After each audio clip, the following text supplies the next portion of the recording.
Chapter 2 The Printer's Shop. Giovanni walked out of the school gate to see 7 or 8 of his classmates gathered around Campanella. Instead of going home, he was at the cherry blossom tree in a corner of the school grounds. They seemed to be talking about making blue lamps out of the gourds to bring to the Star Festival tonight and float down the river. Giovanni gave them a big wave and walked out of the school gate. Bowls made from yew trees hung outside the houses in town. Lamps swung from cypress tree branches. These were some of the many decorations for the night's Milky Way festival. Giovanni didn't go home, but turned 3 corners to finally arrive at the large printer's shop. He took off his shoes and went in. He opened a large door at the end of a hallway. It was still daytime, but the lights were on inside. Amid the churning of many rotary printing presses, men wearing bandanas or light shades read and counted aloud as they worked and sounded like they were singing.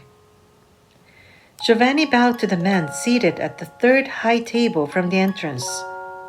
After searching the shelves for a short time, the man handed him a scrap of paper. "Here, get these." Giovanni picked up a small shallow box at the foot of the man's table, went over to the corner of a propped-up wall with many electric lights attached, crouched down, and began picking up one tiny type, about the size of a millet seed, after another, with small tweezers. A man wearing a blue printer's bib passed behind Giovanni and said, "Good afternoon, Mr. Magnifying Glasses." Without making a sound or looking at him, 4 or 5 people nearby laughed coldly. Giovanni picked up the types one by one, often rubbing his eyes. A little after 6 that evening, for the last time, Giovanni compared a sheet of paper he held in his hand with the letters he picked up and placed in the small box. He took the box to the man at the table. Without a word, the man took the box and gave a slight nod. Giovanni bowed, then opened the door and went over to the register. Without a word, a man wearing white clothes handed him one small silver coin.